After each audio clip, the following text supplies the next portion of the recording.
The Dallas Cowboys and fan draft coverage is joining us now on the Fan Cam, Twitch, and YouTube. Voch Lombardi here on DFW Sports Station.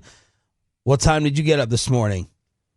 I don't even think I went to sleep. I probably dozed off for maybe like an hour or two, but I'm a YouTuber, so there was a lot of money to make last night. You know what I mean? High grease, man. Drop the fish. You know what I mean? So I put like another video out. I did a live stream that was about 2 hours. We're gonna get this money, you hear me? Why do you like the pick of Tyler Booker so much? First and foremost, Cowboy fans hate everything, and that's all right. It is what it is. But let me just be clear here. I'm not like team O-line. I didn't walk into this thing going, hey, we shouldn't draft wide receiver. I think that's a bit odd, that we're broken down into groups like this, but this is the Cowboys and this is how they run the organization. There's no way we're going to have a full team ready to go and then go in the draft and, pick somebody, right? But you just got to look at the player. And Tyler Booker, who's number 8 on my board. Now, my board ain't got to be your board. It's just my own board. What I see in this guy, he's a mauler. He's an ass whooper. I don't even know if I can say that on the radio this early.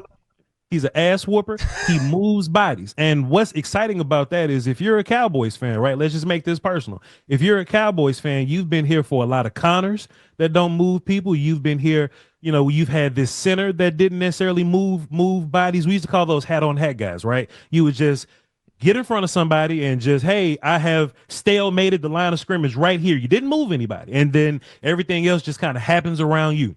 But when you watch Tyler Smith, or you watch BB, you get really excited when they move people.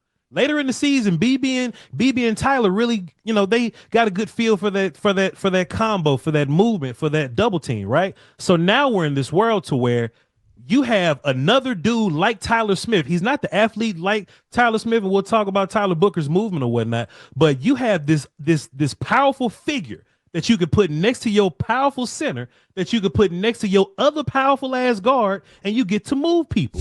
We live in this world where you got to run into Dexter Lawrence. And if Dexter Lawrence over on Tyler Smith, we feel good about that matchup. If Jalen Carter's on Tyler Smith, we feel really good. Any of the Washington kids, we feel good. The second they move to right guard, we go, damn, what's about to happen next? Now you live in this world where you're powerful over there too. And I don't know if anybody's talking about this. I mean, it's early, we just reacting right now, but on the audio last night, they were talking to Coach Adams, and Coach Adams like, hey, let's move the line of scrimmage. And Book said, hell yeah, duo and all that S word, right?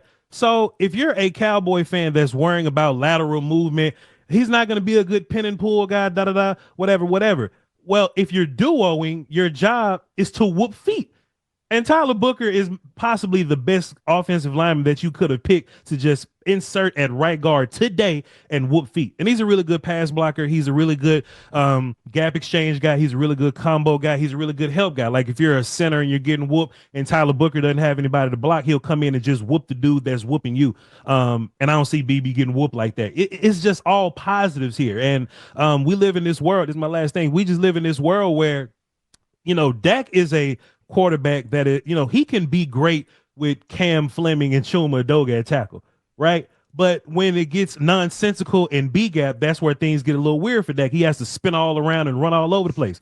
Dak isn't an athlete that he once was, so he might have to sit his ass down in the pocket and not have to move. This is a Romo type move, right? And those highlights where we see Romo just sitting in the pocket for like 10 seconds because the B gaps are clean and the A gaps are clean. That's what you're about to get with Dak. And Dak is an old man now. And whoever we draft at running back today or tomorrow or don't, they'll also benefit from the Mall of America that we have at left guard, right guard, and center. Voch Lombardi joining us here on 105 The Fan. Okay, Voch, you mentioned the power and like he's a people mover. And that's the thing that's really great about Tyler Booker. But I also think whenever people think of the people mover, they just think of like, all right, brute strength. Like he's just going to go in there and like, move people.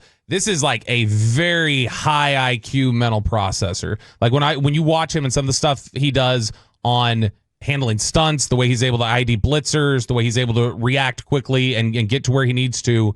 And then not just that, but going against Georgia and the way Kirby Smart likes to do those late shifts with the defensive line that can confuse people, confuse the hell out of Texas. He has always been steady and kept the guys around him steady. And to me, like the big thing here is not just the power, it's just how smart he is. he sees it early. And, if you're worried about his feet, in which, I'm making this video right now to debunk all the bad feet. He doesn't have the best feet in the world, but he's not a sloppy footed guy or anything like that. But with his, with the gap exchange and things like that, and movement, he sees it early. So he's not just passing guys along, he's tossing people into another player, and then he'll get whoever is looping back in. High IQ player, very smart player. Like, to your point, he's not a brutish dummy movie guy. Like, he's a smart guy. He doesn't get mixed up on the easy stuff, but he does have that ass whoop in him. So, you're not losing very much with that. Voch Lombardi joining us here on 105.3 The Fan. So was McMillan your first preference? And then once that happened, I imagine with him being number 8 on your board, it was easily Booker for you. What were you thinking about other possibilities that could happen last night? Sean, let me tell you something, man. I'm not a complicated Cowboy guy. As long as me and Dallas like the player kind of equally, we'll be good to go. So as long as it wasn't like a Michael Williams type situation, Stewart, Will Johnson. Will Johnson's on the board right now still. So as long as it wasn't a guy like that, I wasn't going to be complaining. I'm a big Josh Simmons guy. But even though Simmons was higher on my board or whatever, but Simmons is a tackle, so that'll require like some movement amongst Tyler or there's 3 Tylers we got to deal with this thing now. So it's Big Tyler, Guyton, and we'll just call him Booker now. So Guyton would have to move or something. Terrence would have to move. I think we're just drafting, Booker. You don't have to move very much. Like, hey, Zach is gone. You just put Booker right at right guard and just cool.